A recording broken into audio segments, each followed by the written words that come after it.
Hi everybody, welcome to the Witching Week. I am Ren, I am your host for today, and this is episode number 21. So welcome back everybody, and if you have just subscribed in the last week, welcome. We've had quite a flurry of subscribers. I think that was due to my using black candles and witchcraft videos, so thank you very much for joining us. If you don't know already, I do just a little sort of video blog on a Friday, just talking about the sort of the week past, the week before, any witchy and pagan goings on, and just generally about my life. So I plan on making more videos like the black candles video. I think I'm going to do Wassailing next because there's a lot to say on that. But yeah, welcome. So today I am burning some aura cleansing incense. I feel like I need a little bit of that. So we've got that going. I've got some fruit tea on the go. It's so cold today. It is so cold. So those of you in the UK know that we've had a really cold snap. It's been about sort of -4-ish overnight, maybe well up to -7. But yeah, it's been really cold, and yeah, this building just isn't heating up. So I'm drinking lots of tea. I've also gone back onto and I said I was doing this a few months ago, but with all the germs going around, I didn't manage. But I've also gone back onto my sort of regular healthy eating diet. I changed my lifestyle a couple of years ago. I've always been pretty healthy anyway, being a trained holistic therapist, but I've gone back to having very low carbs and no sugar. And I'm in the first week of doing that, and I'm on day 4 today, I think it is. And I'm actually going to be doing an intermittent fast for this next day, and I'm starting to feel so much better already. I've put on about 1 stone in the last year. I certainly enjoyed myself at Christmas. My body just hates it, and my joints can't handle it. So although to look at me, you know, I can kind of get away with not losing the weight physically, it's just, yeah, so I'm on that, and yeah, it's going okay. First day was easy, second day was hard, third day was hard, but I've woken up today, and so I don't know if that means I've gone into ketosis. The idea is to become fat adapted, where you take all your calories from protein and fat, and then obviously you can have too much fat, but you have a very sort of healthy diet. I am having some sugar, I'm having fruit. I won't deny myself that, but I'm trying to keep it sort of very balanced. And yeah, feeling a lot better today. So what's been going on? It's been a funny old week, hasn't it? I know for a lot of people there's been a lot of emotional stuff going on with relationships and stuff like that. And I will just add that on Wednesday, a couple of days ago, on the 18th, we came out of Mercury retrograde, I can never say that, or as my friend says, Mercury Lucasade. Now, depending on whether you believe that the optical illusion of a planet moving backwards can affect you or not, obviously there is the tenet as above, so below, which means whatever happens in the macrocosm happens in the microcosm, and vice versa. I've always been sort of a skeptic, really. It's not really something I've looked out for. It's not really something I've been that aware of. I'm not massive on astrology. That's not my bag. But I did notice at the end of December, and certainly for the rest of January, but at the end of December there was a load of things that went really wrong and fit quite naturally into that sort of idea, that stereotype of what Mercury retrograde is supposed to do, you know, what sort of troubles it's supposed to bring. So communication issues, things breaking, travel issues, those sorts of things. And there was a lot of big things happening at once. And then I noticed on Instagram somewhere, someone had said that we'd entered Mercury retrograde. And so, yeah, it made me sit up and think. And actually those issues have continued throughout January. And a lot of miscommunication, just a lot of, yeah, just stuff that feels like it doesn't really need to happen. So I did a post about this on Instagram. I don't know if you've seen it, and sort of sparked a discussion about this. And someone said to me, and I thought this was a really good way to describe it, that it's just something that kind of shines a light on things that are there already. So I thought that was interesting. I don't know what you think. Let me know in the comments.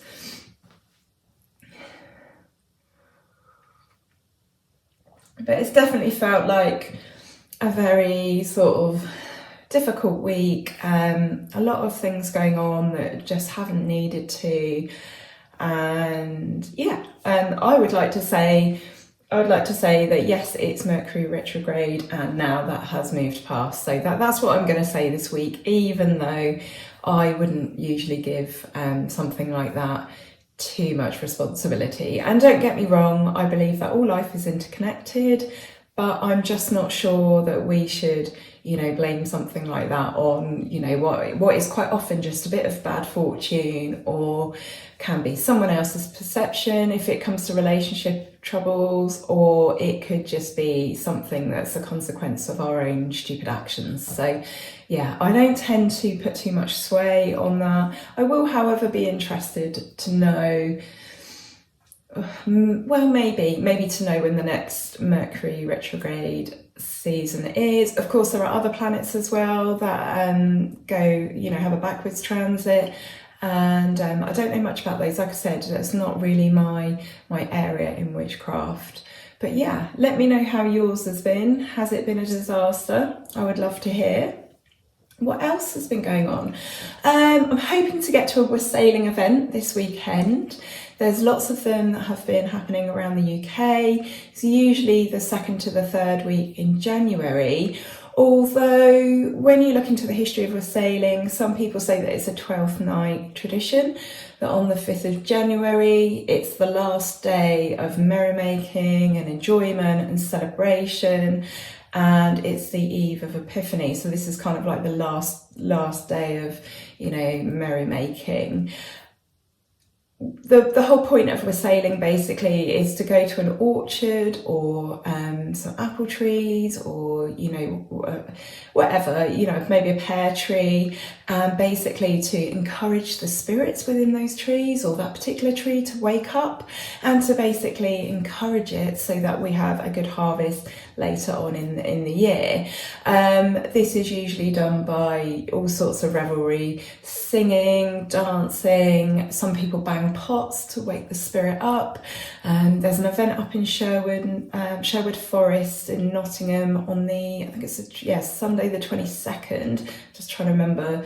I mean, it's Friday, but I'm still struggling with the dates here. And basically they have their local Krampus group come along, and they have incorporated that into their Wassailing activities. So that sounds like a lot of fun, but I'm going to try and get to a local one on the Saturday instead.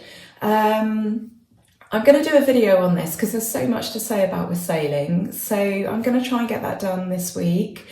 And you guys, if you haven't heard of Wassailing, it's a very, very old tradition. You can watch the video, or obviously, go and have a look online. There's some very good articles online about Wassailing. Maybe it's something that you've been doing with your family for years. It's definitely, obviously, much more prevalent in country areas like the area I live in, because obviously, orchards and just carrying on those old traditions, where obviously in cities and things, some of those things get a bit lost. But yeah, try and find a local Wassailing event if you can.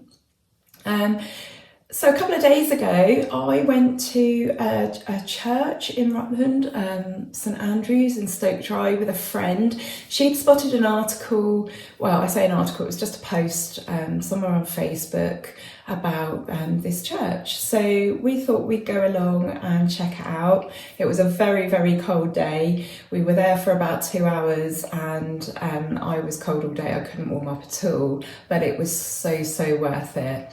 So this church, part of this church actually dates back to 1120. So there's some like Norman posts and some architecture that's still there. And then over time, over the sort of 13th, 14th, 16th centuries, there's been all sorts of work and bits added.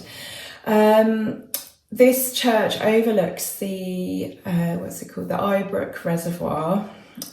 Stoke Dry itself, people describe it as a village online. I'm not sure I would go that far. There are 14 houses, and I believe there are about 40 residents living there, so it is more of a hamlet. It's on a hill, it's mentioned in the Domesday Book, and it's got some very significant history. There was a chap called, and I've had to write this down because I'm not going to remember all of this, but his name is Sir Everard Digby, and he was one of the gunpowder plotters.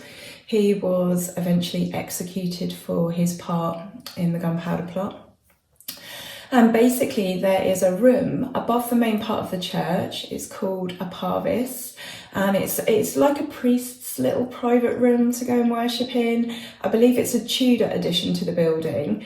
And the gunpowder plot was supposedly hatched in this little tiny room, and it is tiny.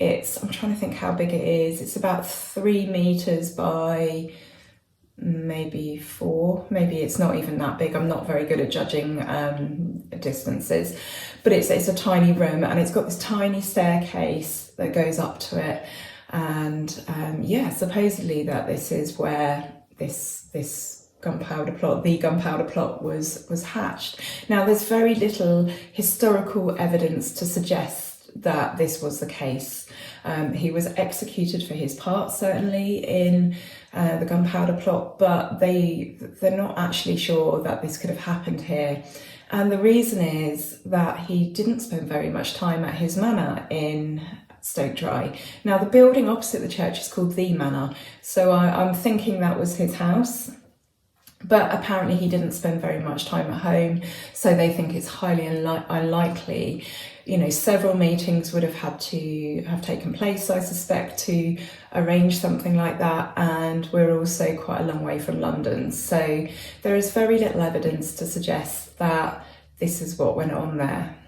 Secondly, it is said that a local woman, was accused of being a witch. She was imprisoned in that room, she was judged in that room, and ultimately she was sealed in that room until she starved to death. And this is kind of really why my friend and I were really, really interested. Aside from the fact that, there are medieval paintings there are these Norman carved posts, there is a lot of beautiful history in this building, and most churches are built on sacred ground anyway, old pagan sacred grounds. So it was something we wanted to go check out, but most specifically this priest room upstairs. And I don't know, I think it's obviously quite possible. I'm not sure that a priest would give his room up for that. I don't know. There are obviously other parts of the church that perhaps a priest can use. There may have been parts of that building that were there then that we cannot see now. But I have to say, the energy in that room was incredible. So my friend and her husband, we went along. We're all extremely sensitive in that way. My friends especially so. That is how they make their living. But there was no ignoring the very, very thick, heavy energy that was in that room when we first went in. I mean, it gave me goosebumps. And not much is known about this lady, this woman who was accused and convicted of being a witch. So it's not like there was much to fuel the imagination. But we went in there and it was quite significant. Eventually, I felt like that energy shifted when it was just my friend and I, and we spent a fair bit of time chatting. We ended up just chatting about our lives and everyday things. I kind of almost felt like, and it did feel like there was a spirit there, it kind of felt like they were enjoying a bit of female girly chat, women sharing their problems and their challenges, talking about their children. And I got quite emotional at one point, that the tears, they welled up, and it was quite a profound experience, really. I'm going to go back. I want to go back, and my friend and I are going to go back, and I think we're going to go and sit in that room quietly and see if there's any more that we could pick up on. I actually, when I was in there on my own, I asked for a name. I was given a name.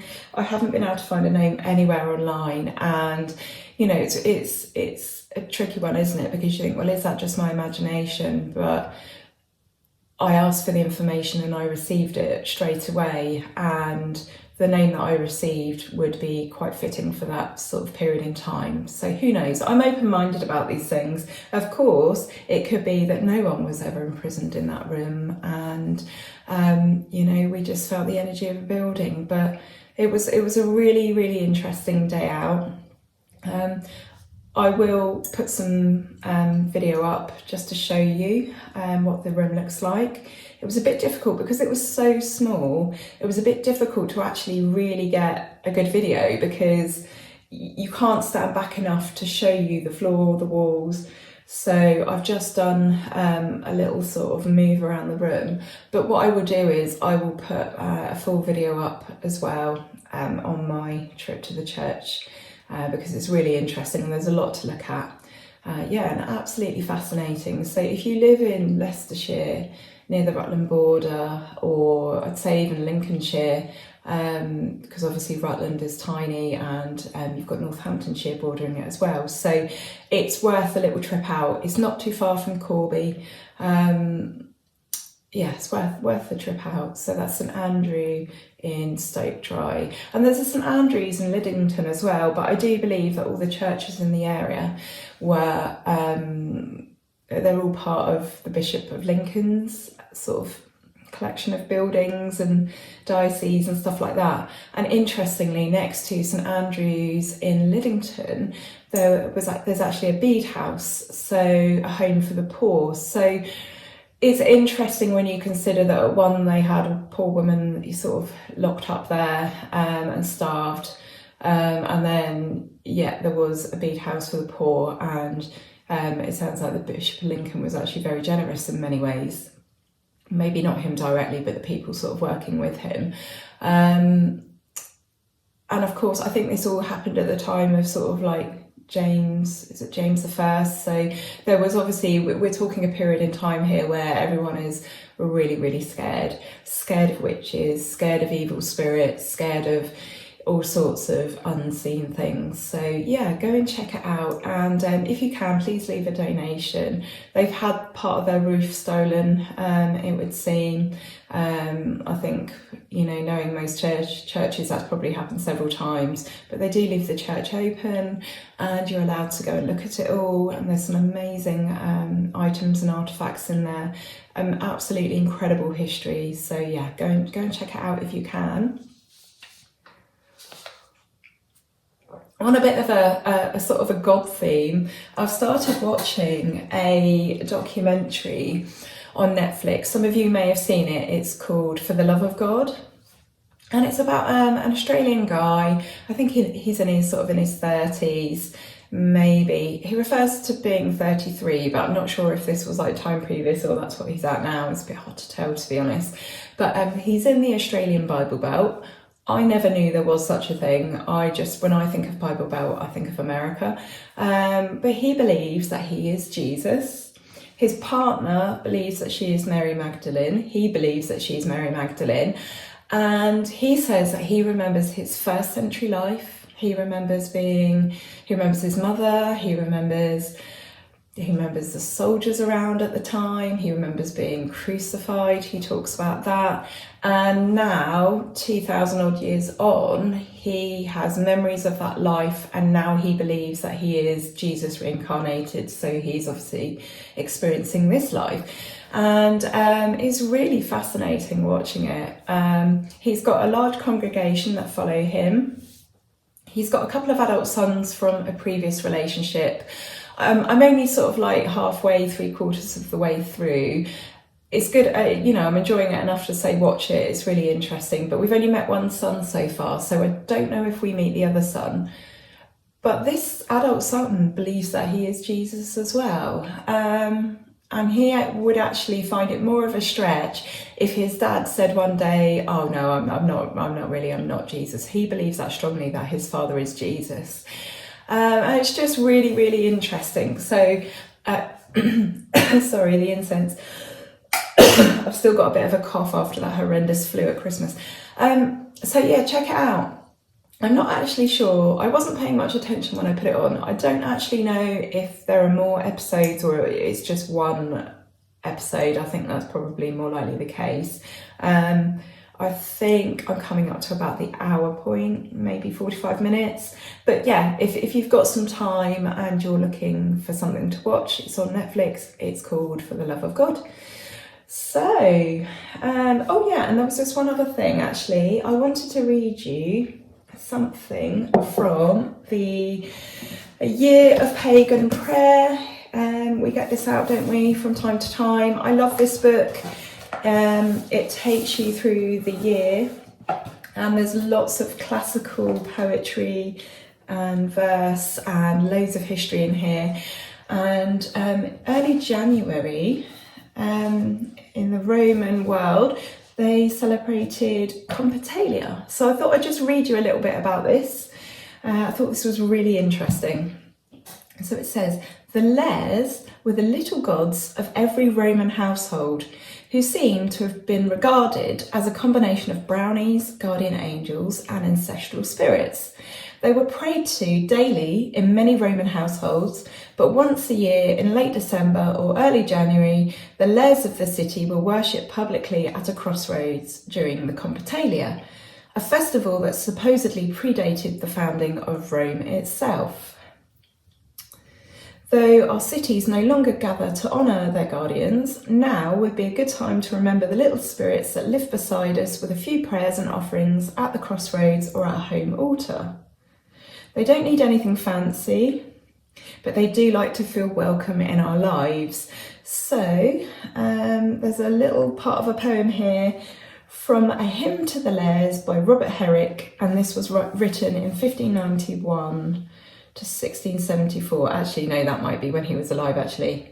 Yeah, that would be, yeah, I forget that. This book, put together by Barbara Nolan, she collects all these snippets and bits of information and that, but when she shares a poem or a piece of verse, she puts the author and then she puts the years that they were alive. So sorry for that bit of confusion. Right, so here we go. It was, and still my care is, to worship ye, the Lares, with crowns of greenest parsley, and garlic chives not scarcely, for favours here to warm me, and not by fire to harm me, for gladding so my hearth here, with inoffensive mirth here. And I think that's lovely. So that is a little poem for January. And interestingly, actually, going through the compilations for January, there's a lot here about Thor. I haven't read this book from cover to sort of cover. I'm still just discovering it. I'm actually just dipping in and out. So I received this, when did I get this? I can't remember if I got this last Yule, last Christmas, or whether I got it for my birthday in July, but I've certainly not picked it up until sort of like the middle of the year last year. And yeah, it's a really beautiful tribute to all the old gods and goddesses of antiquity and our old pagan history. And it's got 450 plus poems, prayers, hymns and blessings. So it's a really, really good book. It's really helpful as well if you are doing any kind of ceremony or ritual or heading a group and there's something that you want to add. So yeah, I recommend that. So yeah, that's January. We're nearly done, aren't we? Wow. What's the date today? It is I know it's Friday, it's the 20th. So I suppose we're sort of 3/4 of the way done, aren't we? Tell me how your January has gone so far. I would love to hear. Tell me what you've been up to. Tell me if you set any New Year's resolutions and are surpassing them, or maybe you've broken them. Tell me what is going on for January. I would love to hear. And now, I'm just going to pick some cards.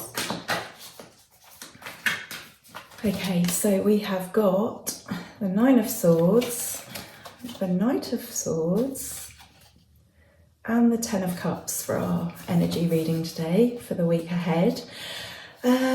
So I think we're all feeling like this at the moment.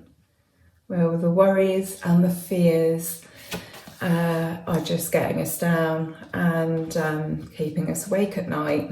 I think if we just look at the bigger picture right now, in just what's happening, certainly in the UK, I'm thinking of more here, but you know, with the price of everything at the moment, and the consequences of that. So for example, for us with the heating, you know, we're always cold because it's just simply too expensive to put the heating on anymore.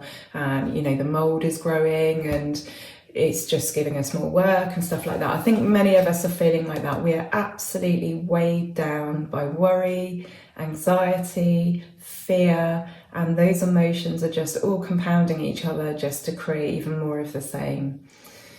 Well, the message here is to just try not to worry so much, because worrying doesn't get you anywhere. It's not the solution. There's a brilliant book I love called Wizard's First Rule. It's the Sword of Truth series by Terry Goodkind, who was an amazing author who he died a few years ago.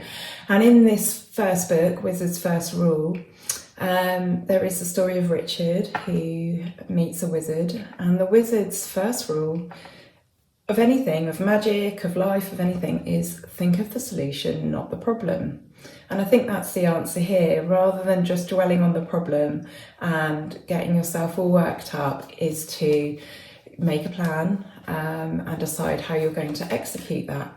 And I think as long as you look before you leap and you don't go rushing in too much, you'll find a way. We'll all find a way. And the consequence of this is going to be that everything is going to be just fine. In fact, I call this card the happily ever after card. And if you look at the imagery, you can see how beautiful that card is. There's a very, very balanced and harmonious and happy family there, and everything is blooming and beautiful and abundant, and there are the 10 beautiful chalices, golden cups in the sky, arched over, just shining their light down on everyone. So I know things are tough at the moment. The things are tough for everybody at the moment, and it's really, really heavy going. My husband and I have been asking ourselves, you know, where's the fun gone in life at the moment? You know, there doesn't seem to be very much to look forward to, but you can do it. You know, I find a lot of these card pulls feel like just encouragement and just telling you guys that everything is going to be okay. So formulate a bit of a plan, get on your horse and go for it, charge in, but just be careful, you know, look where you leap, you know, if you go in too hard, there's always the possibility for issues.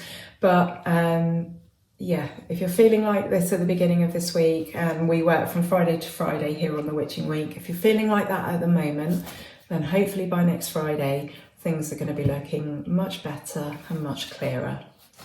So on that note, I'm going to wish you all a fantastic week ahead. Hope some of you are going to find some wassailing this weekend if there are events on in your area. If not, make a note of it in your diary and start looking out for them at the beginning of January next year. This is what I tend to do when I start noticing things. Obviously, I've known about wassailing for years, but I've been 4 years in this area, and I'm still learning what's on locally. So yeah, make a note in the diary. If you've missed them, doesn't matter. If you've got trees in your garden, then go out and sing to them and dance and be merry anyway. I'm sure they will appreciate it. So have an absolutely brilliant week, and I'll be back soon with various other videos. And if you just watched the Witching Week, I'll see you again next Friday. Sending you all lots of love. See you later.